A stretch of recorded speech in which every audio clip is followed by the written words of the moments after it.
Nakwigana ryabasha ati ni Nyabugogo.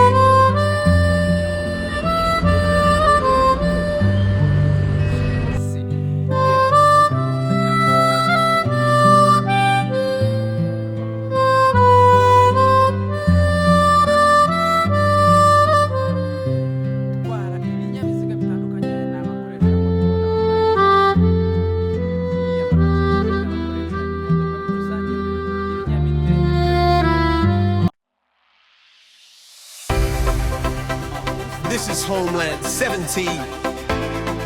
TV for everyone, for everything, and for everywhere.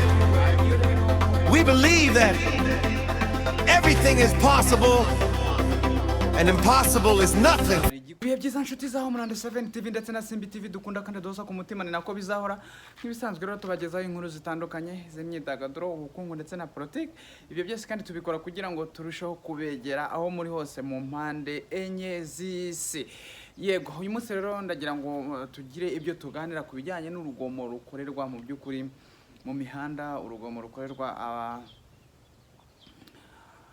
twara ibinyabiziga bitandukanye, n'abakoresha moto, n'abakoresha ipikipiki, amapikipiki, n'abakoresha imodoka muri rusange ibinyamitende byose. Yego ubusanzwe abanyonzi bakorera muri groupe, yego cyangwa se icyo nakita amashyirahamwe. Iyo rero umunyonzi arenze ku mategeko byanga bikunze hari igikorwa, hari inzego zibishinzwe, hari ababifite mu nshingano, hari ababifite mu mategeko mu gihe bagomba gukurikirana umunyonzi wese ukoze ikosa. Ukibaza ngo mu by'ukuri niki gituma umunyarwanda cyangwa se undi muntu runaka afata icyemezo cyo gukweshura mugenzi we akagerageza gukora icyo nakita gukubita ndetse no gukomeretsa?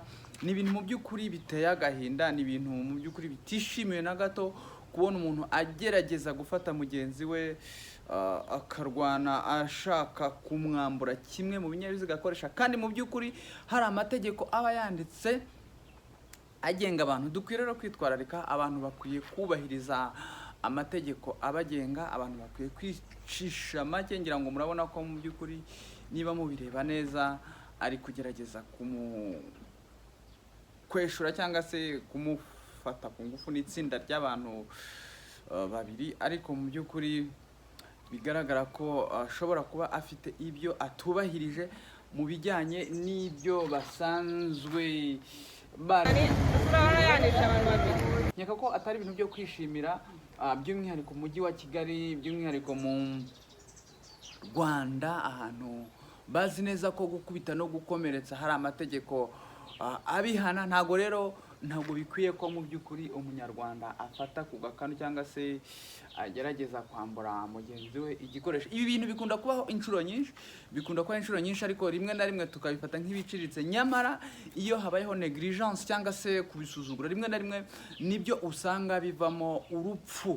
Niyo mpamvu rero twebwe duhora dukora ibishoboka byose kugira ngo tumenyeshe abantu ko hari amahame, hari imirongo ngenderwaho, hari uburyo bakwiye kwitwara, ko hari inzego zibishinzwe. Yego birumvikana ko rero tuba tugomba guhitura abahagarariye amashyirahamwe. Rimwe na rimwe abantu bahagarariye amashyirahamwe bagira gutya bakumva nibo mu by'ukuri bafite ububasha, cyangwa se bakirengagiza ko hari amategeko abagenga, bakirengagiza ko hari amategeko agenga umuntu uwo ari we wese ukorera business cyangwa se ufite icyo akora kimwinjiriza inyungu ku butaka bw'u Rwanda. Rero ntabwo mu by'ukuri ari byiza kwihanira, ntabwo ari byiza gukora icyo nakita urugomo rweruye. Ngira ngo mwabonye ko abashinzwe guhamagara abakiriya bagize gutya bapfa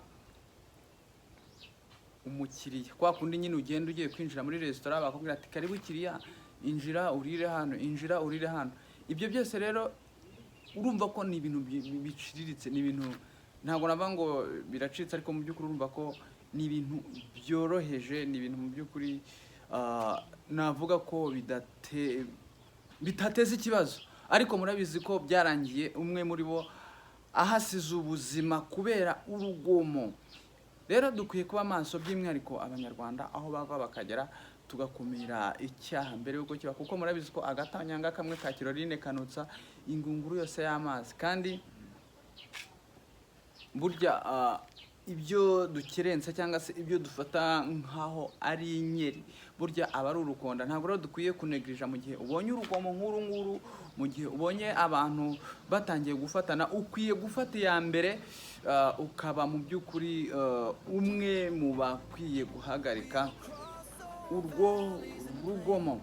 Ntabwo rero twabura gushimira abakunzi bacu, mukomeze mugire amahoro aturuka ku Mana. Njyewe nitwashimiye Imana Simeon.